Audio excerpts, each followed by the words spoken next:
తీసుకొస్తున్నాను. జనాభా తగ్గిపోతా ఉంది.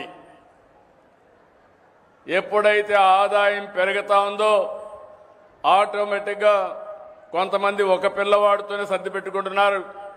ఒకవేళ మగ పిల్లవాడు కాకపోతే మళ్ళా ట్రై చేసే పరిస్థితికి వస్తున్నారు. ఇంకో పక్కన మీరు చూస్తే దీనివల్ల 2.1 జనాభా ఉండాలి రీప్లేస్మెంట్ లెవెల్కి. అంటే జీవితకాలంలో ఒక దంపతులు 2.1కి జన్మనిస్తే జనాభా నియంత్రణ అంటే సమగ్రంగా జరుగుతుంది. కానీ కొన్ని దేశాల్లో జనాభా తగ్గిపోయింది, ముసలివాళ్ల సంఖ్య పెరిగింది. దీనివల్ల ఆ దేశాల్లో ఆర్థిక వ్యవస్థ దెబ్బతిని కడాన వాళ్ళు పనిచేసేది మెషిన్ల కోసం పనిచేసే పరిస్థితికి వచ్చారు. నేను చాలాసార్లు ఆలోచించాను. ఒకప్పుడు కుటుంబ నియంత్రణ కోసం నేను పనిచేశాను. ఈరోజు మళ్ళీ పిల్లలి సంపద, పిల్లల కోసం మనం అందరం కూడా కృషి చేయాల్సిన అవసరం వచ్చిందని మీ అందరికీ తెలియజేస్తున్నా.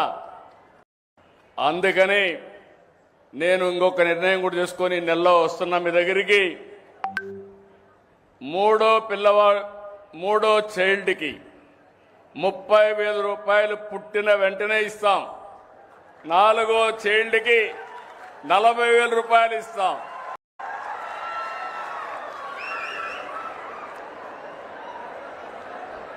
ఇది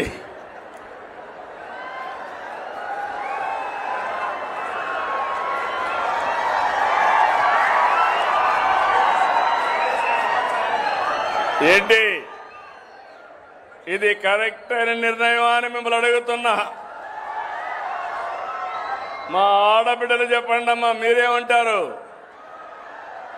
మీరే సృష్టికర్తలు, మీరు లేకపోతే సృష్టి లేదు. అలాంటి మనందరం కూడా ఆలోచించుకోవాల్సిన అవసరం ఉంది. నేను వస్తాను. మీరు అనుకుంటున్నారు పిల్లలు భారం అని.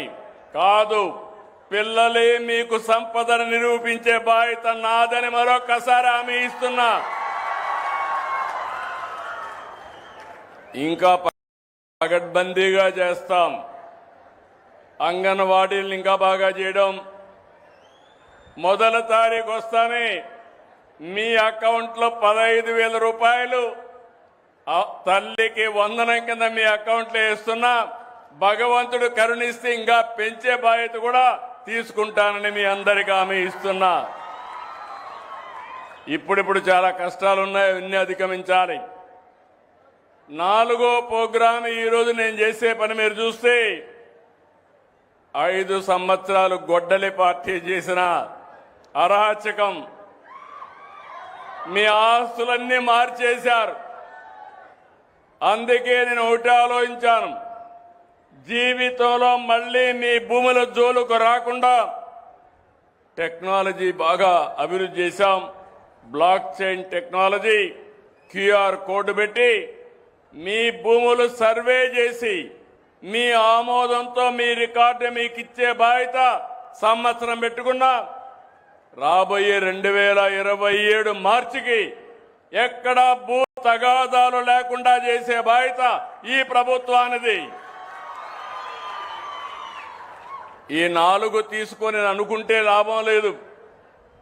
నేను హైదరాబాద్ అమరావతిలో పడుకుంటే పనులు కావు. అందుకే స్వచ్ఛాంధ్ర స్వర్ణాంధ్ర ఒక ఉద్యమంలా చేస్తున్నాం. 17సారి నేను వచ్చాను. ఫలితాలు కనిపిస్తున్నాయి, మార్పు కనిపిస్తుంది.